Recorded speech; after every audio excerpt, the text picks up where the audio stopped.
अस्सलाम वालेकुम जी। आज हम गोल्फ खेलेंगे जबरान भाई के साथ। आप लोग जानते हैं अमेज़न पे दुनिया के दूसरे बड़े सेलर हैं यूटोपिया।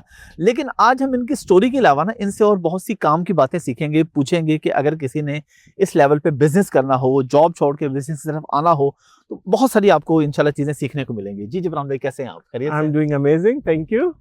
आज ना मेरा ख्याल है वो जो आपकी स्टोरी है ना वो तो सबने सुन रखी है, थोड़ी सी सुनेंगे। पहले जरा शॉर्ट ना लगा लें, उसके बाद आपकी स्टोरी सुनते हैं। चलें, पहली दफा ट्राई कर रहे हैं, देखते हैं। चले कहाँ गई? वहां गई। उस तरफ के। चले मैं ट्राई करता हूँ। आपकी भी वही गान। चले, नॉट बैड। जबरान भाई ये बताइए सबसे पहले कि क्योंकि बहुत से नए लोग भी हमें देख रहे होते हैं हर दफा, तो मुख्तसरन अपनी जरा स्टोरी बता दें, वो जो आपने टॉवल से शुरू किया था। उसके बाद हम आगे असल तो स्केलेबिलिटी पे और बिजनेस पे और फिर मजीद चीजों पे डिस्कशन करेंगे इंशाल्लाह। नहीं, शॉर्ट वर्जन तो स्टोरी का यही है कि 15 साल पहले एक्सीडेंटल कोई बेसमेंट में टॉवल्स थे और वो टेबल टेनिस के रास्ते में रुकावट थे और उसको बेच के जो है वो ईबे पे बेच के बिजनेस स्टार्ट किया और अब इवेंचुअली आहिस्ता आहिस्ता और प्रोडक्ट्स ऐड करते करते now we are among top 5 seller. अल्हम्दुलिल्लाह, यूटोपिया बहुत बड़ा नाम है। अच्छा, अभी इस वक्त आपकी क्या सेल्स हैं? Last rough idea last year की अगर हम बात करें। 800 मिलियन से ज्यादा है। माशाल्लाह। और एम्प्लॉयज कितने हैं आपके पास? ई कॉमर्स बिजनेस के तकरीबन 600 एम्प्लॉयज हैं और मैन्युफैक्चरिंग के अबाउट 15,000 है। 15,000 माशाल्लाह। अच्छा, मौसम बहुत अच्छा है हाफिज भाई। हाँ जी। अच्छा और- जबरान भाई, अच्छे मौसम में ये बताइए कि जॉब छोड़ के बिजनेस करना कितना इजी था?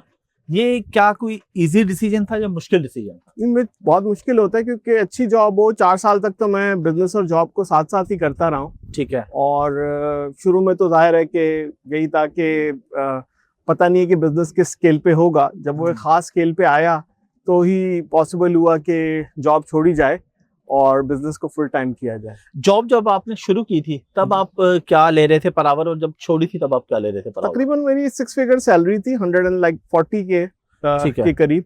हाँ, तो जाहिर है कि $140,000 की सैलरी थी जब जॉब छोड़ी और जाहिर है कि बिजनेस उस वक्त जो है वो 10 मिलियन से ज्यादा का रेवेन्यू कर रहा था अच्छे मार्जिन पे, तो जाहिर है कि वो एक अच्छा वक्त था जॉब छोड़ने के लिए। अभी आप अपने बिजनेस पे से सैलरी लेते हैं या प्रॉफिट लेते हैं? आप खुद भी एम्प्लॉय हैं अपने बिजनेस के अंदर? जाहिर है कि आप जब काम करते हैं तो कुछ ना कुछ सैलरी तो आप ले रहे होते हैं, लेकिन जाहिर है आपकी जो रियल आपका फोकस होता है वो बिजनेस की वैल्यूएशन को बढ़ाने पे होता है, क्योंकि आपकी सैलरी तो सिर्फ आपके किचन के लिए होती है। बाकी जो आपका लॉन्ग टर्म गोल यही होता है कि बिजनेस की वैल्यू को इतना बढ़ा दें कि लॉन्ग टर्म में वो एक बिग वैल्यू प्रोपोजिशन बन जाए, आप कभी उसको पब्लिक चले जाएं तो आपके नेटवर्थ बढ़ जाए।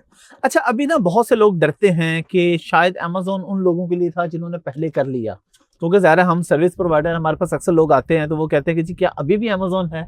तो आप इस बारे में क्या कहते हैं? अभी भी अमेज़न का बिजनेस है या ई कॉमर्स का बिजनेस है? देखिए, तकरीबन मैं 250 से ज्यादा प्रोडक्ट सेल करता हूँ, उसी साल में 300 से ज्यादा प्रोडक्ट लॉन्च कर रहा हूँ। तो जाहिर है अगर मैं इतनी अपने बिजनेस को ऑलमोस्ट अपनी प्रोडक्ट्स को डबल कर रहा हूँ तो जाहिर है मुझे आगे अपॉर्चुनिटी नजर आ रही है। लेकिन उसके साथ साथ ये भी है कि ये इतना आसान नहीं है जितना लोग समझते हैं। उसके लिए ज़ाहिर आपको एफर्ट करनी पड़ती है, आपको एक स्ट्रॉन्ग टीम चाहिए, एक एक्सपर्टीज चाहिए। उसके बगैर करेंगे तो आपका रिस्क हाई हो जाएगा।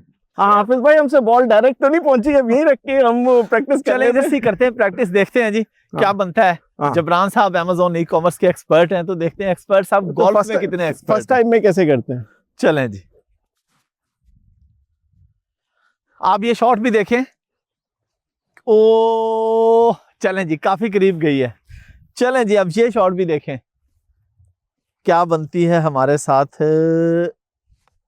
ओए, ये तो ज्यादा ही खराब हो गई है। जबरान भाई ये बताएं कि आप दूसरों की कैसे हेल्प कर सकते हैं बिजनेस के अंदर? देखिए, मैं गाइडलाइन प्रोवाइड कर सकता हूँ, जाहिर है अगर कोई मुझसे कोई पूछे। लेकिन जाहिर है हर बंदा आप तक तो पहुंच नहीं सकता। जी जी। तो जो बंदा भी ई कॉमर्स बिजनेस में आ रहा है उसको कोई आप 3 4 5 टिप्स दे दें। क्या शॉट हो गई जी। क्या बात। यार ये जैसे शॉट है ना, ऐसे ही जो है ना अमेज़न के हवाले से भी और ट्रेडिंग के हवाले से भी डिस्क्रिप्शन में और कमेंट सेक्शन में आपके पास लिंक आ रहा है, उस लिंक के थ्रू जाके ज्वाइन कर लें। ट्रेडिंग, फॉरेक्स ट्रेडिंग, क्रिप्टो, वो भी हम आपको करवाएंगे इंशाल्लाह। प्रॉपर सिखाएंगे, बताएंगे, फ्री में ट्रेनिंग है, कोई पैसा नहीं है भाई। ट्रेनिंग से हम कोई पैसा नहीं कमाते हैं, हम अल्हम्दुलिल्लाह अपने बिजनेस से पैसे बनाते हैं। जबरान साहब जितने तो नहीं बनाते हम ये तो फिर जाहिर बात है, दुनिया में माशाल्लाह इनका नाम है। अच्छा जबरान भाई, इस शॉट से पहले मुझे कोई ऐसी चीजें बताएं कि माशाल्लाह आप इस वक्त दुनिया में आपका नाम है, यहाँ पे यूनेटिव लोग हर तरफ लोग यूटोपिया को आपको जानते हैं माशाल्लाह। मुझे कुछ 3 मिस्टेक्स बताएं जो नहीं करनी चाहिए लोगों को, 3 या 4 या 5, और 3 या 4-5 ऐसी चीजें बताएं जो लोगों को करनी चाहिए ताकि वो अच्छे बिजनेसमैन या एक सक्सेसफुल एंटरप्रेन्योर बन सके।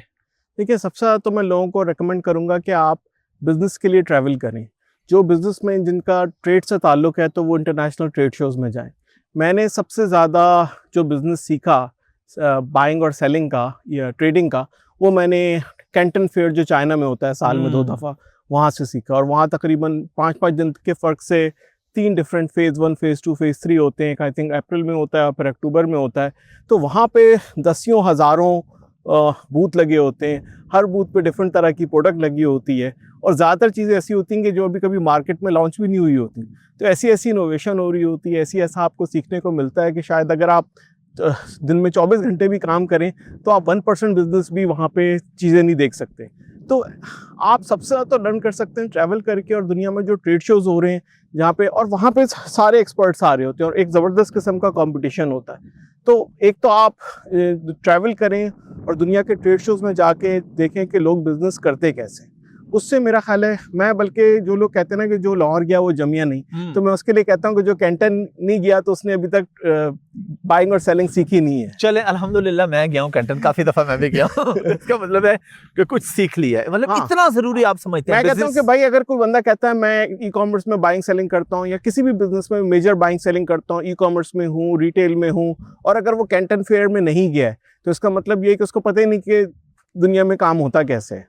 तो आप लोग फिर कैंटन फेयर तो जरूर विजिट, और मेरा ख्याल है जो भी बंदा बिजनेस कर रहा है और कमा रहा है, जेन्युइनली कमा रहा है, तो वो तो जा भी सकता है ना आसानी से अपने बिजनेस को ग्रो करने के लिए, बढ़ाने के लिए उसको स्पेंडिंग भी करनी आपको चाहिए। मिसाल दूं ना कि अगर कोई इलेक्ट्रॉनिक का सप्लायर है या कोई आपकी किसी प्रोडक्ट का सप्लायर है, आप एक लाइन में 10 बैठे हैं, ठीक है, और एक दूसरे के कंपटीशन में बैठे हैं। आप पहले के पास जाते हैं, कंटेनर दो, आपको $10 की प्राइस देता है, वो $10 की प्राइस लेके आप उसके बराबर वाले के पास जाते हैं, वो कहते हैं अच्छा उसने 10 की दी, मैं 9.5 की दे देता हूँ।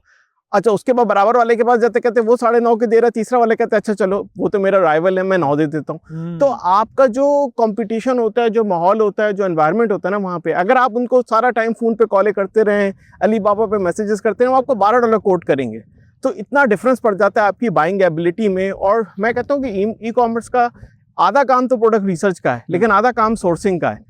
अगर आपने अपनी प्रोडक्ट को महंगा सोर्स कर लिया या गलत प्रोडक्ट, खराब क्वालिटी की प्रोडक्ट सोर्स कर ली, तो पहले दिन में आप फारिग हो गए। अच्छा, यहाँ पे ना मैं आपको चीज बताता हूँ। मैं एक आप ही की फील्ड में मैं बेडिंग एक बेच रहा था, तकरीबन $12 की मुझे पड़ी थी पाकिस्तान से, कंप्लीट सेट। जी जी।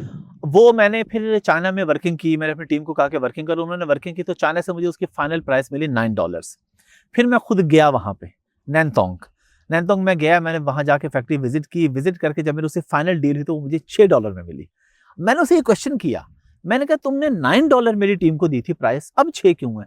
उसने कहा प्राइस बहुत से लोग लेते हैं, तुम सामने बैठे हो, सीरियस बायर हो, ट्रैवल करके आए हो, पैसे लगाए हैं, यहाँ पे रह रहे हो, तो तुम सीरियस बायर हो, इसलिए तो इतना डिफरेंस मुझे खुद मिला, 50% का डिफरेंस मुझे मिल गया था।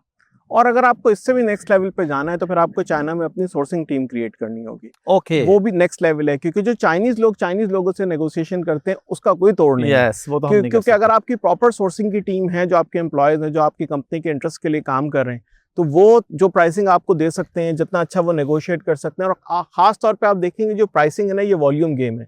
एक कंटेनर की और प्राइस है, 10 कंटेनर की और प्राइस है, और फिर आपको बार बार डिफरेंट नेगोशिएशन राउंड करने होते हैं। कई स्ट्रेटजीज होती है कि पहले मैनेजर लेवल पे नेगोशिएशन होगी, फिर जीएम लेवल पे नेगोशिएशन होगी, फिर सीईओ लेवल पे नेगोशिएशन होगी। आप उनको नेगोशिएशन करके थकाते हैं। तो प्रोक्योरमेंट एक आर्ट है, और जब तक आप अपनी प्रोडक्ट को दुनिया में सबसे कम प्राइस पे सोर्स नहीं कर सकते, आप विन ही नहीं कर सकते। क्योंकि डेफिनेटली आपका जो कंपाइटर होगा अमेज़न पे, वो एक और चाइनीज कंपनी होगी, और वो चाइनीज कंपनी डेफिनेटली एक एक पैनी पे फाइट करके उन्होंने अपनी प्रोडक्ट ली होगी। अगर आपने अपनी प्रोडक्ट को ऐसे खुला छोड़ दिया और 2-4 बैक एंड फोर्थ ईमेल करके आपने अलीबाबा से कोट लेके नेगोशिएट कर लिया, और उसके बाद फिर आप कह रहे हैं यार हमसे कम्पीट नहीं हो रहा, तो फिर आपने पहले दिन ही लूज कर लिया। यस। अच्छा, ये हाँ, अक्सर लोग ये कहते हैं कि हमें ये समझ नहीं आती कि हम ईमेल करते हैं, प्राइस लेते हैं, उस प्राइस से कम पे इधर को बंदा बेच रहा होता है, तो बनेगा क्या? वही बात आपने बता दी कि वो ये वजह होती है कि आपने प्रॉपर वर्किंग नहीं की, आधा सेलिंग का गेम सोर्सिंग है। अगर आपकी सोर्सिंग ठीक नहीं है, और आई थिंक 80 to 90% कंपनीज का प्रॉब्लम सोर्सिंग है।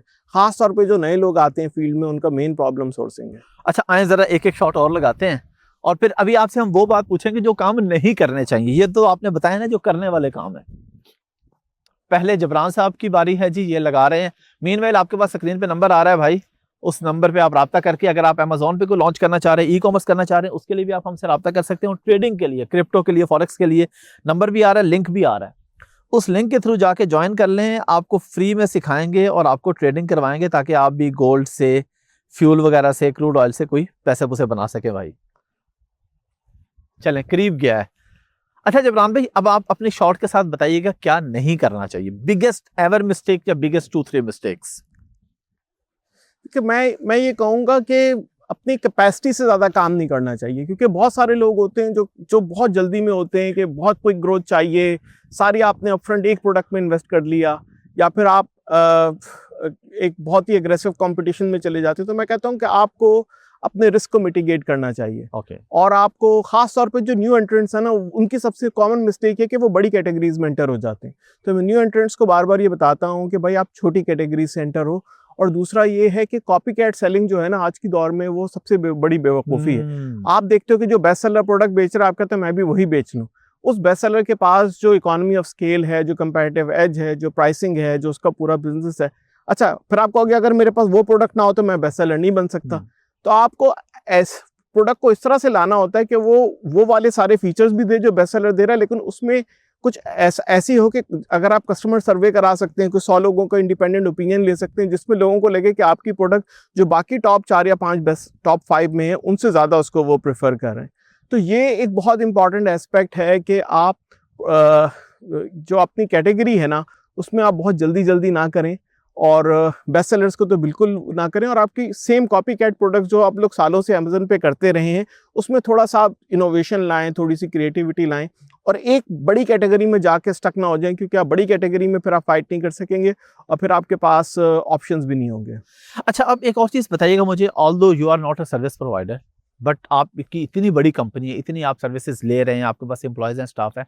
मुझसे बहुत से दोस्त जो मेरे सर्विस प्रोवाइडर हैं ना इस फील्ड में, हम खुद भी हैं और भी हैं, उन्होंने ये मुझे कहा था कि जबरान भाई से ये पूछिएगा कि हम अपने बिजनेस को, सर्विसेज को स्केल कैसे कर सकते हैं।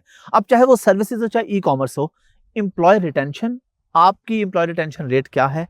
और दूसरे लोग, हर बंदे का ये शिकवा, यार मैंने सर्विस में दे रहा हूँ, मैंने 6 बंदे रखे थे, वो 6 महीने बाद सीख के छोड़ गए हैं, अब मैं फिर खाली हूँ, फिर नए सिरे से रखे हैं। क्या बताएंगे आप, क्या करना चाहिए? देखिए, एक तो ये है कि अगर आप सर्विस प्रोवाइडर हैं तो आप अपने एम्प्लॉयज़ को एक फेयरली पे करें, ठीक है। अगर उनको ये लगेगा कि आप जो है वो एक अननेसेसरी उनको बहुत कम पे कर रहे हैं, आप उनको 50,000 रुपीज़ दे रहे हैं या 1 लाख रुपए दे रहे हैं, आगे से बना आप 5 लाख रुपए रहें, तो आप इतनी लालच ना करें। आप जो है वो थोड़ा अगर आप समझ लें कि आप 10 रुपए कमाते हैं तो 7 रुपए या 6 रुपए आप अपने टीम मेंबर को भी दें, उसको एक वैल्यू नजर आए।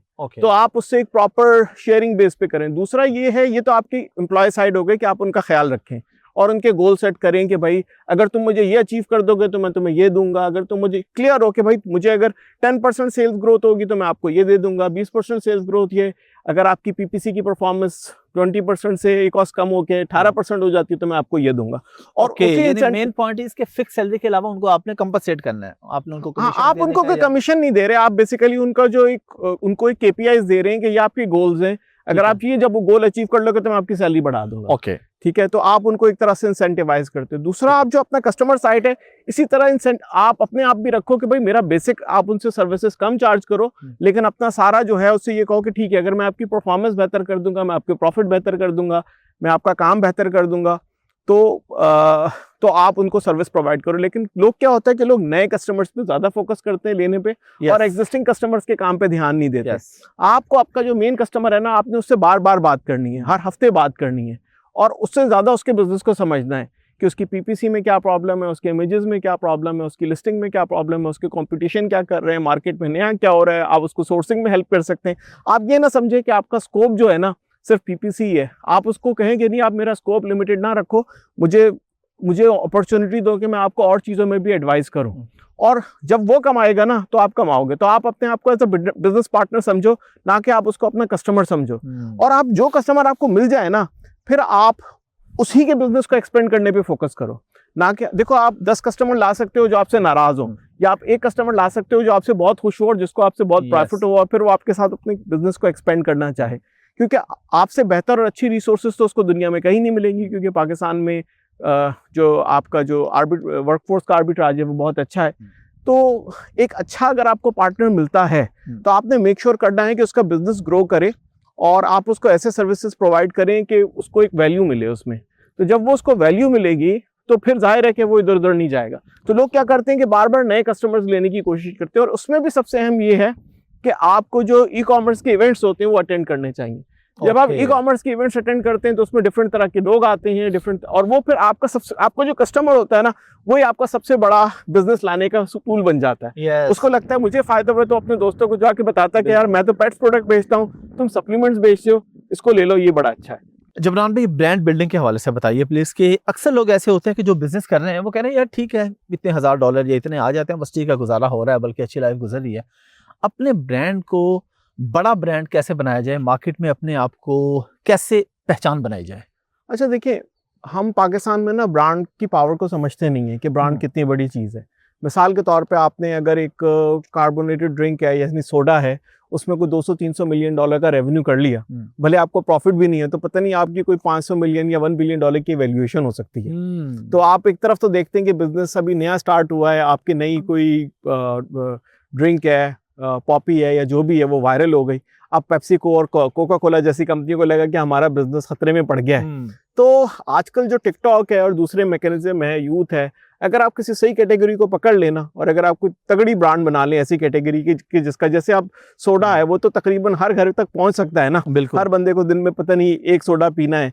तो अगर आप किसी सही कैटेगरी में अपनी ब्रांड को क्रैक कर लें तो आप $multi-billion वैल्यू क्रिएट कर सकते हैं, और ये बड़ी पावरफुल चीज है। जबरान न्याज बनने का क्या तरीका है? आपके लेवल पे कोई बंदा पहुंचना चाहता है, वो चाहता है मेरा भी इस तरह नाम बने, मेरी भी इस तरह कंपनी की वर्थ हो दुनिया में, बल्कि यहाँ पे प्लीज वो बात दोबारा बताइए जो मलेशियन प्राइम मिनिस्टर ने, लास्ट टाइम भी हमने डिस्कस किया था, लेकिन क्योंकि हर बार नई ऑडियंस होती है माशाल्लाह, लाखों लोग आपको देखते हैं, मिलियंस ऑफ लोग आपको देख चुके हैं ऑलरेडी हमारे प्लेटफॉर्म पे। जी जी बिल्कुल। तो वो क्या स्टोरी थी कि लोग किस तरीके से बिजनेसमैन को चाहते हैं यार ये बंदा हमारे पास आ जाए? मैं मतलब एक कंपैरिजन लोगों को बताता था कि दूसरे मुल्कों के जो गवर्नमेंट है वो किस तरह से आपको एक वैल्यू देती है। तो मेरे ख्याल में एक होटल की लॉबी में था, कोई मुझे मिलाने चला गया, कोई मलेशियन प्राइम मिनिस्टर के कोई जो उनके मैनेजर थे, उनके कोई मेरा ख्याल ब्रदर था, तो वो मुझे मिलाने चले गए कि जी मैं न्यूयॉर्क सिटी में था, तो वो मुझे किसी होटल में लॉबी में ले गए कि यहाँ से गुजरेंगे मलेशियन प्रेसिडेंट, तो वो प्राइम मिनिस्टर। तो मैं वहाँ गया और मेरे ख्याल 2-3 साल पुरानी बात होगी, तो उन्होंने इंट्रोड्यूस कराया कि जी अमेजन के ये टॉप 5 या टॉप 2 सेलर हैं और प्राइवेट लेबल सेकंड लार्जेस्ट हैं और ये अमेजन पे बेचते हैं और इनका इतना रेवेन्यू है। तो अब मैंने उनसे हाथ मिलाया, वो मेरा हाथ ही ना छोड़े, वो कह रहे हैं कि भाई हमारे कंट्री कब आ रहे हो? मैं तो इस सवाल के लिए तैयार ही नहीं था, मैंने कहा अभी इसके बारे में सोचा नहीं, लेकिन इंशाल्लाह करते हैं। कहते नहीं अगर कमिटमेंट कर लो तो फिर तुम्हें आना पड़ेगा। अच्छा, अब वो मैं अपने दोस्त की तरफ देखूं कि यार अब मैं इनको हाँ कहूँ ना कहूँ, इतने बड़े आदमी हैं। अच्छा, उधर से मैं देख रहा हूँ कि उनकी पूरी की पूरा काबीना आगे को 50 बंदे जो हैं वो लॉबी में खड़े हो गए। अब वो इंतजार कर रहे हैं कि दोनों बात खत्म करेंगे तो हम आगे जाएंगे, और वो मुझसे 5-10 मिनट तक बात करते रहे, काबीना इंतजार करती रही उनकी पूरी की पूरी। उन्होंने मुझे बड़ा कन्विंस किया कि भाई आप हमारे मुल्क में इन्वेस्टमेंट करो, मैन्युफैक्चरिंग स्टार्ट करो और हमारे लोगों को अमेज़न ई-कॉमर्स सिखाओ। तो मैंने ये देखा कि देखो कंट्री के जो लीडर्स होते हैं वो अपने कंट्री में बिजनेस लाने के लिए कितनी एफर्ट करते हैं। अगर उनको कोई रेलेवेंट बंदा मिल जाए तो उसकी अप्रिशिएट करते हैं और उसकी एक्सपर्टीज को यूज करने की कोशिश करते हैं। जबरान भाई, जो भी बंदा अमेज़न पे बेच रहा है, खास तौर पे जो टेक्सटाइल बेच रहा है, वो तो कहते हैं कि यूटोपिया की तरह नाम होना चाहिए ना, जबरान न्याज की तरह नाम होना चाहिए। क्या तरीकाकार है, कैसे कोई भी बंदा आपके लेवल पे पहुंच सकता है बिजनेस में? देखिए, जो मैन्युफैक्चरर्स हैं उनको तो मैं ये कहूँगा कि आप जब किसी और के लिए काम करते हैं, आप मैन्युफैक्चर करके किसी को सप्लायर को सामान देते हैं, वो आता है, वो 1 मिनट में सारी शिपमेंट रिजेक्ट कर देता है। हम भी ये काम करते हैं, हमें बड़ी तकलीफ होती है।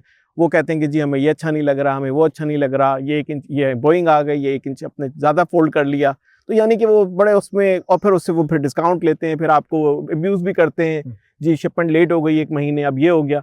तो आप एक बहुत स्ट्रेस पे काम करता है मैन्युफैक्चरर भी, एक्सपोर्टर भी। लेकिन एक ब्रांड ओनर ऐसे नहीं समझता। एक ब्रांड ओनर है, वो उसकी ब्रांड है, वो यूएस में है, कनाडा में है, यूके में है, कि यूरोप में है, किसी बड़े मुल्क में उसकी ब्रांड में प्रोडक्ट बिक रही है, अपनी मर्जी से वो सामान बनाता है, अपनी मर्जी की क्वालिटी का सामान बनाता है और फिर अपने आप को एक्सपोर्ट करके वहाँ के कंज्यूमर को बेचता है। और मैन्युफैक्चरिंग में अगर ₹1 का मुनाफा है तो ब्रांड को ₹5 का मुनाफा है, उसका मुनाफे की परसेंटेज भी बहुत ज़्यादा है। तो वो बाज़ लोग तो मतलब इसको गुलामी भी कहते हैं कि भाई आप जो आपका बायर है वो आपको इतना बाजुका सताता है। और जब मैं हेमटेक्स में अपने अर्ली डेज में जब जाता था तो मैं देखता था कि बहुत सारे बायर तो रात को 2-2 बजे बुला लेते थे, 3-3 इवन जो कमीशन एजेंट है बीच में, वो लोगों को अब्यूज़ करते थे। 6-6 महीने आपका सामान बना के रखवा लेते थे और आपको अब्यूज़ करते थे। तो मैं ये कहता हूँ कि अगर आपको एक स्केलेबल बिजनेस बनाना है और अपनी नेटवर्थ बढ़ानी है तो आपको एक इंटरनेशनल ब्रांड बनानी है, और वो किसी भी कैटेगरी में हो सकती है, आपके बिजनेस से थोड़ी हटके भी हो सकती है। जबरान भाई एक चीज और बताइएगा कि जो भी बंदा अगर आपकी फील्ड में आता है, चलें आपका कंपेटिटर ही बनता है, लेकिन आपकी सोच माशाल्लाह अच्छी है कि आप सबको गाइड करना चाहते हैं। अमेरिका में, यूके में और जर्मनी में बेडिक के अंदर क्या डिफरेंस है? लोगों की बाइंग पावर कितनी है? लोग अच्छी स्पेंडिंग करते हैं, या किसी कंट्री में आप कहते हैं वहाँ पे हल्की चीज बिकती है, किसी कहीं पे 400 थ्रेड काउंट या 100% कॉटन भी चल जाता है, कोई सिर्फ माइक्रोफाइबर पे रहते हैं? इस बारे में क्या डिटेल्स है? देखिए, सबसे ज्यादा बाइंग पावर तो यूएसए में है, और बहुत ज्यादा है, क्योंकि यहाँ पे अगर आप सिर्फ मिलियनियर्स देखें तो तकरीबन हर 3 में से शायद एक आदमी मिलियनियर है। तो यहाँ पे जो आम आदमी की जो नेटवर्थ है वो ज्यादा है, उसकी कैपेसिटी ऑफ पेमेंट ज्यादा है। दूसरा आप ये देखें कि यूएसए में जो प्रीमियम ब्रांड्स हैं, जैसे जो $100 की टी शर्ट बेचते हैं, $200 की प्रोडक्ट एक अपैरल सेल करते हैं, गारमेंट सेल करते हैं, उसकी जो मार्केट है वो सबसे बड़ी है। अगर आप यही यूके का कस्टमर देखेंगे तो यूके का कस्टमर चाहेगा कि बस आप, अगर कोई मिसाल के तौर पे आपकी प्रोडक्ट है 4 स्टार रिव्यू की, यूएसए में वो चल ही नहीं सकती। ओके। लेकिन अगर यूके में और आपकी प्रोडक्ट के 4 स्टार रिव्यू भी है ना, और अगर प्राइस कम है तो कस्टमर उसको लेगा। तो ये एक बहुत डिफरेंस है कि यूएसए में कस्टमर जो है वो प्रीमियम प्रोडक्ट के लिए बहुत ज्यादा पैसे देने को तैयार है। और दूसरा ये है कि अगर आपकी प्रोडक्ट सस्ती है ना यूके में और तीसरे पेज पे भी आ रही है तो कोई ना कोई ले लेगा। ठीक है। कनाडा में भी किसी हद तक ये ट्रू है। ठीक है। लेकिन यूएसए में कस्टमर के पास टाइम भी नहीं है, वो देखेगा पहले 5 या 10 सर्च रिजल्ट मिलेंगे तो आप रिव्यूज देखेगा, टॉप पे देखेगा। हाँ, तो उसके पास इतना टाइम ही नहीं है कि वो स्क्रॉल करे, 6-7 पेज तक जाके देखे सारे ऑप्शंस के सबसे अच्छी ऑफर क्या है। उसने जल्दी जल्दी महंगी चीज लेनी और जो लेनी हो निकल जाना। तो मेरा ख्याल है यूएसए की बाइंग पावर बहुत ज्यादा है। उसके बाद मेरा ख्याल है कि यूरोप, जर्मनी वगैरह की ज्यादा है। फिर उसके बाद आप कह सकते हैं कि कनाडा की, यूके की, और फिर जो छोटे कंट्रीज हैं यूके के, जैसे फ्रांस, इटली, स्पेन है, इनकी बाइंग पावर भी इतनी बुरी नहीं है। बास की तो शायद यूके से भी बेहतर है। तो यूरोप की शायद बेहतर है, कुछ बड़े कंट्रीज की ज्यादा बेहतर है, कनाडा की भी कम है, सबसे बेहतर यूएसए की है। और लास्ट पे आप क्या मैसेज देंगे लोगों को जो खासतौर पे 9 to 5 में फंसे हुए हैं, निकल नहीं पा रहे हैं? फाइनेंशियल फ्रीडम कितनी ज़रूरी है? गोल्फ कितना ज़रूरी है कि अगर आपके पास फ्रीडम होगी तो आप खेलेंगे ना? ज़ाहिर बात है आपको टाइम भी चाहिए, आपको पैसे भी चाहिए। मेरा ख्याल है कि आप जॉब करें या बिजनेस करें, लेकिन अपना एक जायजा लें। लाइक अपना एक 6 मंथ या 1 ईयर का जायजा लें कि भाई मेरा शॉर्ट टर्म गोल्स क्या है, मेरे लॉन्ग टर्म गोल क्या है, और मैं जिंदगी में करना क्या चाहता हूँ। अगर आप जॉब करके खुश हैं तो उसमें कोई बुराई नहीं है। बहुत सारे लोग जो हैं, आप देखें कि जो गूगल का सीईओ है वो भी तो जॉब कर रहा है ना, लेकिन उसकी पता नहीं कितने $100 मिलियन की सैलरी है। तो जॉब करने में कोई फंडामेंटल बुराई नहीं है, लेकिन क्या वो आप जॉब पे एक ऐसे पाथ पे जा रहे हैं कि आप एक बहुत ही प्रीमियम लेवल पे जा सकते हैं, वो भी एक पाथ है। और अगर आप एक बिजनेस करना चाह रहे हैं तो फिर आप अपना जायजा लें, हर 3 महीने के बाद क्वार्टरली जायजा लें कि आप कि शॉर्ट टर्म गोल क्या है, लॉन्ग टर्म गोल क्या है, और आप वहां तक कैसे पहुंचेंगे। अपने आप को बार बार असेस करें, अपना ऑडिट करें बार बार कि क्या मैं जो me as a Hafiz Ahmed brand जो है, क्या मैं अपने जो टारगेट से अचीव कर रहा हूँ, क्या मैं ऑन ट्रैक हूँ। ठीक है। Thank you very much Ibrahim भाई, बहुत बहुत शुक्रिया। Thank you. Thank you.